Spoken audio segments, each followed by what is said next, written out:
Hi guys, আপনারা কেমন আছেন? ভালো আছেন? মানুষ যে কেন আমাকে এত কষ্ট দেয় সেটাই বুঝি না। যতটা সুখে থাকতে চায় কিন্তু ততটা সুখে থাকতে পারি না। এটা কি আমার ব্যর্থতা না আমার অভিশাপ? সুখের সন্ধান খুঁজতে খুঁজতে আমি চলে আসলাম দূর প্রবাসে। প্রবাস থেকে যতটা কষ্ট করি তার থেকে বেশিটা পাই দুঃখ। কে দুঃখ দেয় সেটা কি আপনারা জানেন? জানেন না। আমি জানি কিন্তু জানলেও তো বলতে পারি না। সব থেকে কষ্ট দেয় আমার নিজের রক্ত। রক্তকে এতটা কষ্ট দেয় সেটা কি বুঝতে পারি না। কিন্তু বুঝতে পারি কখন জানেন? যখন আমি সব কিছু হারাইয়ে অসহায় হয়ে যাই তখন আমি বুঝতে পারি রক্তই তো আমার জন্য বেইমানি করছে।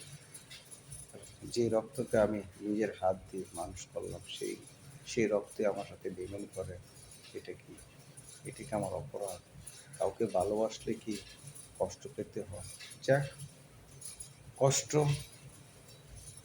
কষ্ট যতটা পাই তার থেকে বেশিরভাগই আনন্দ পাওয়ার জন্য চেষ্টা করি, কিন্তু আনন্দ তো আমি পাই না। কারণ আনন্দ কোথায় পাবো সেটা বলতে পারেন।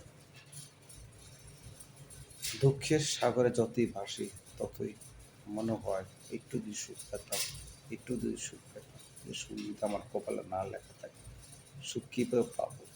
সুখ তো আমার কপালে লেখা নাই, তাই তো আমি সুখ পাই না। তাই ভালো সবাই ভালো থাকে, সুস্থ থাকেন সেটি কামনা করেন। সবাই বেশি বেশি করে সবাই আপনজনকে ভালোবাসেন। আমার মতন কেউ কষ্ট পায় না, কারণ সবাই তো আর এক না, হাতের পাঁচটা আঙুল সবার সমান না। দুঃখের সাগরে যত বাসি আমি বাসি, পারলে যত প্রবাসী আছেন তত প্রবাসীরা আমাকে একটু সাপোর্ট দেবেন, আমার জন্য একটু দোয়া করবেন।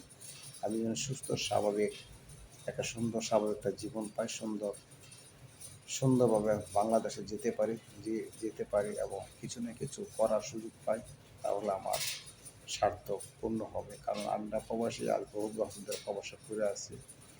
শুধু আমরা একটু লাইফ বা একটু আনন্দ ফুর্তি দেওয়ার জন্য মানুষকে একটু আনন্দ নিয়ে বাড়িতে, এটা আমাদের কর্তব্য। এর থেকে বেশি আর কিচ্ছু চাই না। কারণ যখন আপনজন ব্যথা দেয় তখন আপনজনের দুঃখটাকে মোছার জন্য প্রবাসীদেরকে একটু আনন্দ ভালোবাসা দেওয়ার জন্য চেষ্টা করে। হয়তো প্রবাসীরা অনেক কেউ গালি দেয়, কেউ ভালোবাসে, কেউ বকা দেয়, কেউ আদর করে, একটু এর নাম প্রবাস। তারপরও তো আনন্দ, কষ্ট, সুখ দুঃখ নিয়ে প্রবাসে চলতে হয়, এর নাম ভালোবাসা। যাক, সবাই বেশি বেশি করে সবাইকে ভালোবাসবেন, এটাই আমি দোয়া করি।